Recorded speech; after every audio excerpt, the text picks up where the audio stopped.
Hello friends, എൻആർഒളജിന്റെ മറ്റൊരു വീഡിയോയിലേക്ക് എല്ലാ കൂട്ടുകാർക്കും സ്വാഗതം. ഇന്നത്തെ വീഡിയോയിലൂടെ നമ്മൾ നോക്കാൻ പോകുന്നത് സ്റ്റേറ്റ് ബാങ്ക് ഓഫ് ഇന്ത്യയിലേക്ക് പുതിയ റിക്രൂട്ട്മെന്റ് വന്നിട്ടുണ്ട്. SBI POയിലേക്കാണ് വിളിച്ചിട്ടുള്ളത്. CRPD PO 2026-27-09 എന്നുള്ളതാണ് അഡ്വർടൈസ്മെന്റ് നമ്പർ ആയിട്ട് വരുന്നത്. ഇതിന്റെ സ്റ്റാർട്ടിംഗ് ഡേറ്റ് എന്ന് പറയുമ്പോൾ 18/6/2026 മുതൽ 8/7/2026 വരെയാണ് അപ്ലൈയും കാര്യങ്ങളൊക്കെ ചെയ്യാനായിട്ട് പറ്റുക. 18 എന്ന് പറയുമ്പോൾ നമുക്ക് ഈ കഴിഞ്ഞ 18-ാം തീയതിയാണ് ഇത് ഓപ്പൺ ആയിട്ടുള്ളത്. ഇനിയിപ്പോ എല്ലാവർക്കും അപ്ലൈ ചെയ്ത് തുടങ്ങാം. 8/7/2026 വരെയാണ് ഇതിന് അപ്ലൈ ലാസ്റ്റ് ആയിട്ട് ചെയ്യാൻ പറ്റുക. പിന്നെ ഡീറ്റെയിൽസിലേക്ക് നോക്കുകയാണെന്നുണ്ടെങ്കിൽ ഈ പോസ്റ്റിലേക്ക് നിങ്ങൾക്ക് അപ്ലൈ ചെയ്യാനായിട്ട് വേണ്ടത് ഏതെങ്കിലും ഒരു ഗ്രാജുവേഷൻ കഴിഞ്ഞിട്ടുള്ള ആളായിരിക്കണം. ഡിഗ്രി കഴിഞ്ഞ ആൾക്കാർക്ക് മാത്രമേ ഇതിലേക്ക് അപ്ലൈ കാര്യങ്ങളൊക്കെ ചെയ്യാനായിട്ട് പറ്റുള്ളൂ. SBI ബാങ്കിന്റെ ഒഫീഷ്യൽ വെബ്സൈറ്റ് ഉണ്ട്, SBI കരിയർ എന്ന് പറഞ്ഞിട്ട്. അതിൽ കയറിയിട്ടാണ് നിങ്ങൾ അപ്ലൈ കാര്യങ്ങളൊക്കെ ചെയ്യേണ്ടതായിട്ടുള്ളത്. പിന്നെ ഇതിന്റെ എക്സാം എന്ന് പറയുമ്പോൾ പ്രിലിമിനറി ഉണ്ട്. ഓഗസ്റ്റ് 2026 അതിന്റെ ഡേറ്റ് ആയിട്ട് വരുന്നത്. പിന്നെ ഓൺലൈൻ എക്സാം മെയിൻസ് ആണുള്ളത്. അത് സെപ്റ്റംബർ 2026 വരുന്നത്. അപ്പൊ എക്സാം കാര്യങ്ങളൊക്കെ പെട്ടെന്ന് തന്നെ ഉണ്ടായിരിക്കും. അതുകൊണ്ട് എല്ലാവരും പെട്ടെന്ന് തന്നെ പഠിച്ച് അതിനുള്ള കാര്യങ്ങളൊക്കെ റെഡിയാക്കി വെക്കുക. പിന്നെ ഇതിന്റെ ഇന്റർവ്യൂ എന്ന് പറയുമ്പോൾ ഒക്ടോബർ നവംബർ മാസത്തിലാണ് ഇതിന്റെ ഇന്റർവ്യൂ കാര്യങ്ങളൊക്കെ ഉണ്ടാവുക. അതുകൂടെ കഴിഞ്ഞ് കഴിഞ്ഞാൽ നിങ്ങൾക്ക് ഈ പോസ്റ്റിലേക്ക് കയറാനായിട്ട് സാധിക്കും. ഇതിന്റെ ഒഫീഷ്യൽ വെബ്സൈറ്റ് വഴി തന്നെയാണ് ഇത് അപ്ലൈ കാര്യങ്ങളൊക്കെ ചെയ്യേണ്ടത്. നോട്ടിഫിക്കേഷനിലുണ്ട് ഒഫീഷ്യൽ വെബ്സൈറ്റ്. ഇനി ഇതിന്റെ വേക്കൻസി നോക്കുകയാണെന്നുണ്ടെങ്കിൽ ടോട്ടലായിട്ട് 1500 വേക്കൻസിയാണ് വന്നിട്ടുള്ളത്. അത്യാവശ്യം നല്ല രീതിക്ക് തന്നെ വേക്കൻസിയും കാര്യങ്ങളൊക്കെ ഉണ്ട്. പിന്നെ കാറ്റഗറി വൈസ് വേക്കൻസിയും കാര്യങ്ങളും നോക്കുകയാണെന്നുണ്ടെങ്കിൽ SC കാറ്റഗറിക്കാണെങ്കിൽ 234 വേക്കൻസിയാണ് ടോട്ടലായിട്ട് വന്നിട്ടുള്ളത്. ST ആണെങ്കിൽ 144 എണ്ണമാണ് വന്നിട്ടുള്ളത്. പിന്നെ OBCക്ക് 390 വന്നിട്ടുണ്ട്. EWS 144 വന്നിട്ടുണ്ട്. UR കാറ്റഗറിക്കാണ് ഏറ്റവും കൂടുതലായിട്ട് വേക്കൻസി വന്നിട്ടുള്ളത്. 588 വേക്കൻസിയോളം UR കാൻഡിഡേറ്റിനാണുള്ളത്. ശ്രദ്ധിക്കേണ്ട ഡേറ്റുകൾ ഇതിൽ പറഞ്ഞിട്ടുണ്ട്. 18/6/2026 അപ്ലൈ ചെയ്യാനായിട്ട് സാധിക്കുക. അതിപ്പോ ഡേറ്റ് ഓൾറെഡി കഴിഞ്ഞിട്ടുണ്ട്. 8/7/2026 വരെയാണ് അപ്ലൈ കാര്യങ്ങളൊക്കെ ചെയ്യാനായിട്ട് പറ്റുക. പിന്നെ ലാസ്റ്റ് ഫീ പേയ്മെന്റും 8/7/2026 തന്നെയാണ്.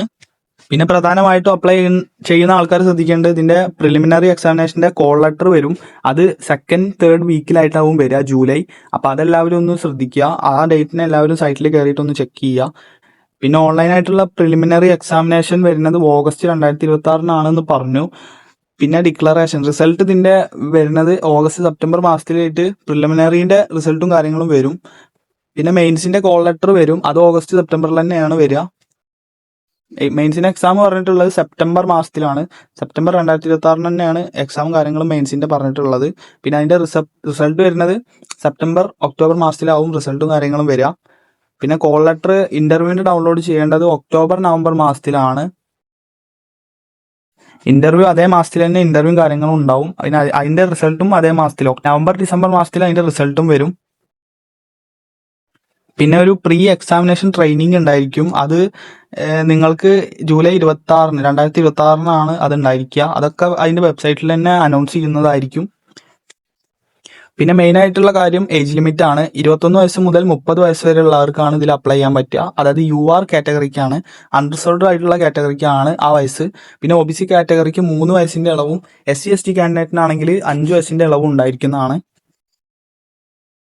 പിന്നെ നമ്മൾ ഓൾറെഡി പറഞ്ഞിട്ടുണ്ട്, ഏതെങ്കിലും ഒരു ഗ്രാജുവേഷൻ ആണ് ഇതിന്റെ എഡ്യൂക്കേഷൻ ക്വാളിഫിക്കേഷൻ ആയിട്ട് പറഞ്ഞിട്ടുള്ളത്. ഏതെങ്കിലും യൂണിവേഴ്സിറ്റിയിൽ നിന്നുള്ള ഒരു ഗ്രാജുവേഷൻ. അപ്പൊ അതെല്ലാവരും ശ്രദ്ധിക്കുക. ഗ്രാജുവേഷൻ ഉള്ള ആൾക്കാർ എല്ലാവരും തന്നെ അപ്ലൈയും കാര്യങ്ങളൊക്കെ ചെയ്യാനായിട്ട് ശ്രമിക്കുക. പിന്നെ ഇതിന്റെ അപ്ലിക്കേഷൻ ഫീ നോക്കുകയാണെങ്കിൽ UR കാറ്റഗറിക്കാണെങ്കിൽ 750 രൂപയാണ് ഇതിന്റെ ഫീസും കാര്യങ്ങളും വരിക. SC ST കാൻഡിഡേറ്റിനും PWBD കാൻഡിഡേറ്റിനും ഇതിൽ ഫീസും കാര്യങ്ങളും ഉണ്ടായിരിക്കുന്നതല്ല. അവർക്ക് ഫ്രീ ആയിട്ട് അപ്ലൈയും കാര്യങ്ങളൊക്കെ ചെയ്യാനായിട്ട് പറ്റും. സെലക്ഷൻ പ്രോസസ് 3 ടൈപ്പ് ഫേസിലാണ്. പ്രിലിമിനറി ഉണ്ടായിരിക്കുന്നതാണ്. അതിന്റെ സബ്ജക്ട് നോക്കുകയാണെന്നുണ്ടെങ്കിൽ ഇംഗ്ലീഷ് ലാംഗ്വേജിൽ 40 ക്വസ്റ്റ്യൻ ഉണ്ടായിരിക്കുന്നതാണ്. പിന്നെ അതുപോലെ തന്നെ QA ക്വാണ്ടിറ്റേറ്റീവ് ആപ്റ്റിറ്റ്യൂഡിൽ 30 ക്വസ്റ്റ്യൻ ഉണ്ടായിരിക്കുന്നതാണ്. പിന്നെ റീസണിങ് അബിലിറ്റിയിൽ 60 ക്വസ്റ്റ്യൻസ് ആണ്. അതിൽ 100 മാർക്ക് തന്നെയാണ്. ഓരോ ക്വസ്റ്റ്യനും ഓരോ വീതം വെച്ചിട്ടാണ് മാർക്കും കാര്യങ്ങളൊക്കെ വരുന്നത്. പിന്നെ ആ എക്സാമിന്റെ കട്ട് ഓഫും കാര്യങ്ങളും നോക്കിയിട്ടായിരിക്കും മെയിൻസിലേക്കുള്ള ആൾക്കാരെ തിരഞ്ഞെടുക്കുക. മെയിൻസ് എക്സാമിനേഷനിൽ വരുന്ന സബ്ജക്ട് നോക്കുകയാണെങ്കിൽ റീസണിങ്ങും കമ്പ്യൂട്ടറും ഉണ്ട്. അത് 40 ക്വസ്റ്റ്യൻസ് ഉണ്ട്, 60 മാർക്കാണ്. പിന്നെ ഡാറ്റ അനാലിസിസ് ഉണ്ട്, അതിന് 30 ക്വസ്റ്റ്യൻ ആണ്, 60 മാർക്കാണ്. പിന്നെ അതുപോലെ തന്നെ ജനറൽ അവയർനെസ് ഉണ്ട്, 60 ക്വസ്റ്റ്യൻ, 60 മാർക്കാണ്. പിന്നെ ഇംഗ്ലീഷ് ലാംഗ്വേജ് ഉണ്ട്, 40 ക്വസ്റ്റ്യൻ, 20 മാർക്കാണ് അതിന് ഉണ്ടായിരിക്കുക. അതേപോലെ തന്നെ ഡിസ്ക്രിപ്റ്റീവ് പേപ്പർ ഉണ്ട്, കമ്മ്യൂണിക്കേഷൻ സ്കില്ലും കാര്യങ്ങളൊക്കെ ചെക്ക് ചെയ്യാനായിട്ട്. അത് 3 ഇതാണ് ഉണ്ടാവുക, 3 ക്വസ്റ്റ്യൻ ഉണ്ടാവുക. അതിൽ 30 മാർക്കാണ് ഏകദേശം വരിക. ടോട്ടൽ 230 മാർക്കിന്റെ ആണ് വരിക. ഇത് മെയിൻസ് ആണ് വരിക. ഇത് കഴിഞ്ഞിട്ടുണ്ടെങ്കിൽ phase 2 കംപ്ലീറ്റ് ആയി. പിന്നെ phase 3 എന്ന് പറയുമ്പോൾ നമ്മൾ പറഞ്ഞ ഇന്റർവ്യൂ ആണ്. അതിന് 20 ആണ് ഇതുണ്ടാവുക, എക്സസൈസ് ഉണ്ടാവുക. അതിൽ 30 മാർക്കാണ് ഉണ്ടാവുക. ടോട്ടൽ അത് 50 മാർക്കിന്റെ ആയിരിക്കും വരിക. അത് കംപ്ലീറ്റ് ആക്കണം. അപ്പോഴാണ് നമുക്ക് ഷോർട്ട് ലിസ്റ്റ് ചെയ്തിട്ട് അതിൽ നിന്നാവും നമ്മളെ തിരഞ്ഞെടുക്കുക. പിന്നെ ഇതിന്റെ പ്രത്യേകത എന്ന് പറയുമ്പോൾ ഇതിന് അധികം എക്സാമിനേഷൻ സെന്റേഴ്സ് അവർ അലൗഡ് ചെയ്യുന്നുണ്ട്. പ്രീ എക്സാമിനേഷൻ ട്രെയിനിങ് സെന്റർ ഉണ്ട്. അതിന് നമുക്ക് നോക്കുകയാണെന്നുണ്ടെങ്കിൽ ഏകദേശം കേരളത്തിൽ ആലപ്പുഴ, കണ്ണൂർ, എറണാകുളം, കൊല്ലം, കോട്ടയം, കോഴിക്കോട്, മലപ്പുറം, പാലക്കാട്, തൃശ്ശൂർ, തിരുവനന്തപുരം ആണ് വരുന്നത്. പിന്നെ മെയിൻസിന്റെ എക്സാമിനേഷൻ സെന്റർ നോക്കുകയാണെന്നുണ്ടെങ്കിൽ എറണാകുളം, തിരുവനന്തപുരം, തൃശ്ശൂർ വരുന്നുണ്ട്. അപ്പൊ എല്ലാവർക്കും ഏറെക്കുറെ അപ്ലൈയും കാര്യങ്ങളും ചെയ്താലും എക്സാം ഒക്കെ പോയി അറ്റൻഡ് ചെയ്ത് അതിനൊക്കെ സൗകര്യത്തിൽ തന്നെയാണ് ഇവർ എക്സാമിനേഷൻ സെന്ററും കാര്യങ്ങളൊക്കെ കൊടുത്തിട്ടുള്ളത്. അപ്പൊ എല്ലാവരും ഈ ഒരു നോട്ടിഫിക്കേഷൻ അപ്ലൈ ചെയ്ത് പഠിച്ചു തുടങ്ങുക. എന്നിട്ട് എല്ലാവരും എക്സാം ഒക്കെ അറ്റൻഡ് ചെയ്തിട്ട് എങ്ങനെയാലും ജോലിയൊക്കെ മേടിച്ചെടുക്കാനായിട്ട് നോക്കുക. നല്ലൊരു വേക്കൻസി ആണ്, അത്യാവശ്യം നല്ല രീതിക്ക് തന്നെ വേക്കൻസിയും ഉണ്ട്. അപ്പൊ എല്ലാവരും നോക്കിയിട്ട് അപ്ലൈയും കാര്യങ്ങളൊക്കെ ചെയ്യുക. Thank you for watching.